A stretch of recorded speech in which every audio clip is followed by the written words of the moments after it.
taama mun kɛra ka taa Accra kuna sini ani ko an taara mun na Ghana président n'o ye CEDEAO président ye ale de ye CNSP président invité k'a ka na ɲɔgɔn ye mun bɛ ka kɛ Mali kunkanko la Ghana ye o de kama an taara a ko la an taara ni hakilina fila de ye hakilina fɔlɔ tun ye min ye an ye concertation minnu kɛ olu concertation k'o ɲɛf'u ye o kɛra cogo min na et puis u k'a faamuya mun b'o ko la u ka tila k'a faamuya k'o ye maliyɛnw ka position ye filanan ye mun ye sanction minnu b'an kan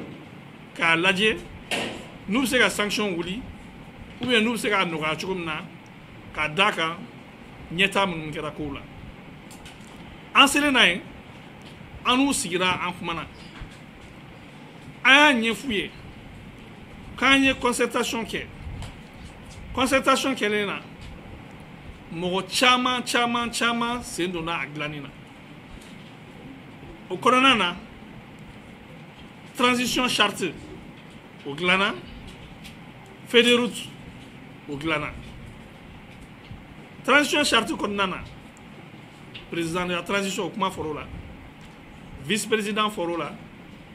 premier ministre fɔr'o la gouvernement fɔr'o la ani conseil national de la transition fana fɔr'o la transition janya concertation y'a fɔ ko k'a kɛ kalo 18 ninnu y'a fɔ anw ye ko olu bɛ min fɔ a ye transition président o kana kɛ sɔrɔsi a ka kɛ civil ye ensuite vice président ko o bɛ se ka kɛ sɔrɔsi ye mais vice président o bɛ sécurité ni défense fɛnw gérer premier ministre o fana ye civil ye ani conseil national de transition n'o bɛ kɛ i ko transition assemblée o ɲɛmɔgɔya bɛ se ka di sɔrɔsi dɔ ma transition janya k'o kana tɛmɛ kalo 15 kan k'o y'olu ka position ye an y'a f'u ye n k'a faamuya ko concertation na n ko malidenw caman ye min fɔ u ko k'u b'a fɛ transition ɲɛmɔgɔya ka di sɔrɔsiw ma u y'o de fɔ mais n ka a bɛ charte kɔnɔna na parce que mɔgɔ dɔw bɛ yen olu fana m'a fɔ ko ka di sɔrɔsiw ma ani an b'a dɔn communauté internationale ka kow ka ca kuma dɔw la u ka protocole n'u ka faamuya cogo la an ye porte sortie bila quand même k'a sɛbɛn ko président de transition a bɛ se ka kɛ sɔrɔsi ye comme a bɛ se ka kɛ civil ye mais concertation majorité jama caman ko de ko k'a kɛ sɔrɔsiw ye mais charte la a donna la k'a bɛ se ka kɛ sɔrɔsi ye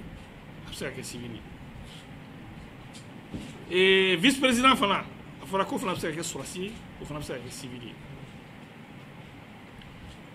transition janya n ko o ye kalo 18 ye o de b'a kɔnɔ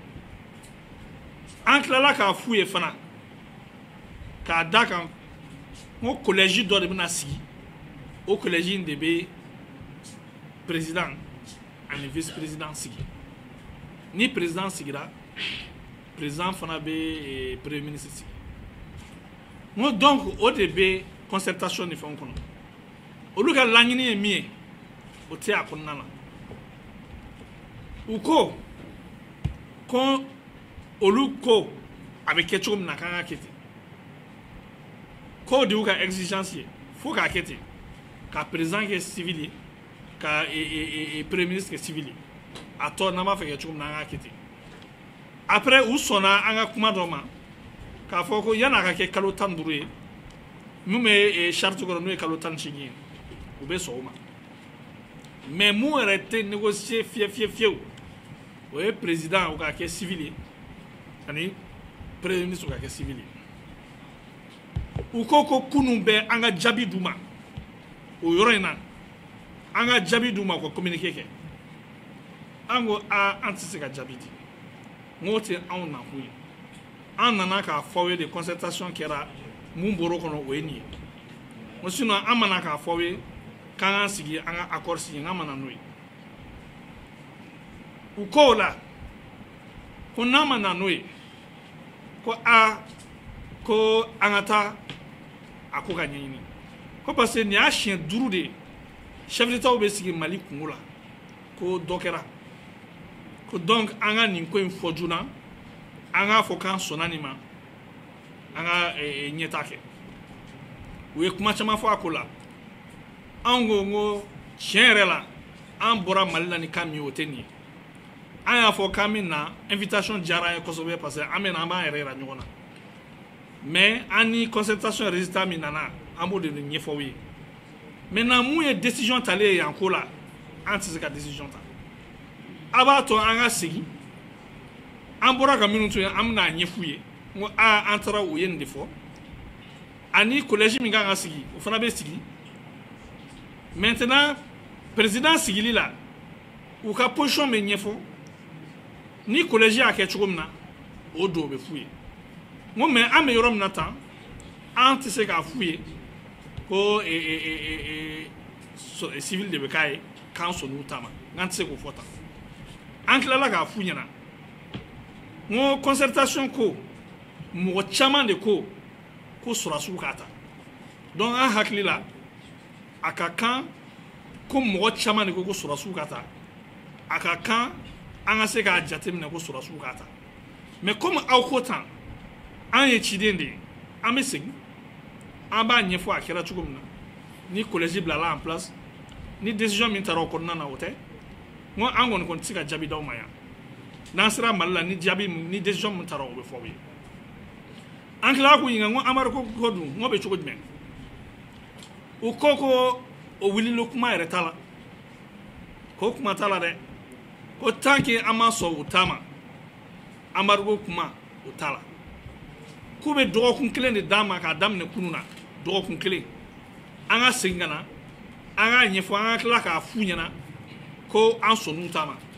ulobe ambargo wuli ukoko hanna sona kunu ka fa sonu tama be anga ambargo wuli ko tanga moke utina ke uklala ka fotuguni kambala ko amargo ka be yorom naka amajuga ali bikwe ko parce ko frontière u hannu datugulenu dumuni ni fɛn olu bɛ don essence bɛ don k'u y'o kɛ parce que u b'a dɔn a ma nɔgɔ a ma ko n'an tora nin position in na a ka ca Ala fɛ u k'a yɛrɛ datugu siɲɛ kelen ko o bɛ juguya ka tɛmɛ nin kan ko donc olu hakili la an k'u ka kuma lamɛn an k'a sɔn a ma an k'a segin Mali ka don communauté internationale la an ka baara kɛ surtout que kɔrɔnfɛ kɛlɛ ni fɛn bɛ o ma nɔgɔ u b'an dɛmɛ o la kosɛbɛ. Ango nga be famia mais tiere la antina se ka fo e bi kan so na kan maso aba to anga sigi we dokun te kelen dama wala ko na sigi na anga jabi do duma ni dokun kelen temena ka so ama jabi duma lu ere ba do be mike an kuma wi loka ama be fola fola mi transition ko kuma ru ba fa ke chugumna ama be wala parce que ango nga te ka jabi duma flana mi embargo ko ama be ofana la paso maso go wuli o ko pour ko wuli ko fanga be transition ko ina an kuma wi loka donc an mi fo ame mun kan concertation kera kuma chama fora sisa depuis ko en kera domina an kuma minu fo am ga barake no kuma wudi mo do be ka pressé mo do fa ka suma modo ba fa ka hésiter mais ambe ya madala na be kalokele boko sobe a kalokele peut-être que shiningene we shiningene ko ta kalokele me dafa fo mo ka fomia depuis don ko ingera domina anya fodi kami mali do mesiki ka kuma ka transition fin fo donc pardon antika foi fo ka sorama be oka uye yani concertation che ko suku be kera kanga kuma do fo ango gante kuma na kuma na kuma ba mene aya fo ko ame concertation ke no bana kuma na me kuma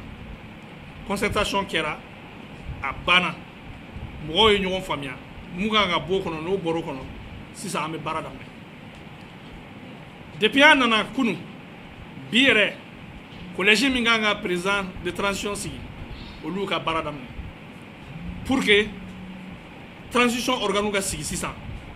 an ka baara daminɛ minnu b'a fɔ k'an sumayara a bɛ se ka kɛ an sumayar'u ɲɛkɔrɔ mais an y'a fɔ cogo min na an b'o de kɛ depuis don fɔlɔfɔlɔ min na an ye kuma minnu fɔ an bɛ ka taa an ka kuma taabolo de kan nin kɛra an b'o yɛlɛ bi ta o fana ko wɛrɛ ye an ye fɛn minnu fɔ n'olu kɛra sisan an bɛ avancer mais min fɔ mɔgɔw ye jamana mara a ma nɔgɔn ko caman de b'a kɔnɔ Mali sɛgɛnna malidenw sɛgɛnna aw ɲɛ bɛ ko ko la tan a ka jugu n'o bɛɛ ye o kama ni jamana ɲɛmɔgɔya bɛ mɔgɔ minnu bolo ko caman bɛ yen i b'o jateminɛ parce que mɔgɔw bɛ yan malidenw kama jamana ko de kama n'i nana position dɔ la mɔgɔ caman bɛ yen fɛn dɔw bɛ yen mɔgɔw t'a faamu fɛn dɔw bɛ yen mɔgɔw t'a dɔn mais e min b'a dɔn i kan ka ko bɛɛ de jateminɛ pour que i bɛ se ka ko nɔgɔya maliyɛnw bolo i bɛ se ka ko nɔgɔya jamanadenw bolo minnu b'a fɔ ko depuis an nana baara jɔra baara ma jɔ dɛ Mali bɛ ka fonctionner normalement tiɲɛ na embargo bɛ k'an sɛgɛn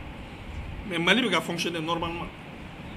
les secrétaires généraux des ministères u bɛ baara la sɔrɔsiw bɛ baara la armée bɛ ka fonctionner opération militaire bɛ ka kɛ fɛn caman bɛ ka kɛ Mali ma jɔ a ma jɔ dɛ ni gouvernement fana nana sisan ka sigi ka fara kan baara tɔ bɛ teliya dossiers bɛ gérer sinon Mali ma jɔ an nalen na ni bi cɛ baara ma jɔ baara continuera ka kɛ wa ala bɛ yɔrɔ min na baara bɛ ka kɛ mais o tun t'an bali ka organe de transition ni fɛn ninnu bila en place sisan an bɛna kow teliya ka ca ɲɛfɛ ni collège tilala ka baara la ni président ye sɔrɔsi ye ni président ye civil ye mɔgɔw bɛ n'o dɔn n'o kɛra tuma min na premier ministre bɛ sigi vice président bɛ sigi gouvernement bɛ sigi conseil national de transition fana bɛ sigi an ka baara daminɛ ka continuer an b'o bolo de kan bi an ye min fɔ malidenw ye an b'o bolo de kan mɔgɔw bɛ se ka presser mɔgɔw bɛ se ka kɛ o tɛ fɛn dɔw faamuya mais an b'o bolo de kan an bɛ min ɲini mɔgɔw fɛ u ka sabali u k'an lamɛn ni ala sɔnna an nana ni kan min ye an b'an jija jiginna kana sɔrɔ an na mais adamaden baara don dɛ ala dɔrɔn de tɛ fili adamaden bɛ fili bɛɛ ko bila i hakili la mɔgɔ bɛ fili dɔnko la kuma dɔw la kuma dɔw bɛ fɔ a tɛ faamu ka ɲa mais o caman bɛ se ka kɛ fili anw yɛrɛ fan fɛ o fana bɛ se ka kɛ fili aw fan fɛ mais an kɔni na ni miirina min ye an b'a miirina kan dɛ an b'a miirina kan yɛrɛ de ala k'a nɔgɔya an ye ala k'a dusu don an kɔnɔ hali bi ala ka to a ka dan na an k'o sɔrɔ o de tun bɛ n bolo k'a fɔ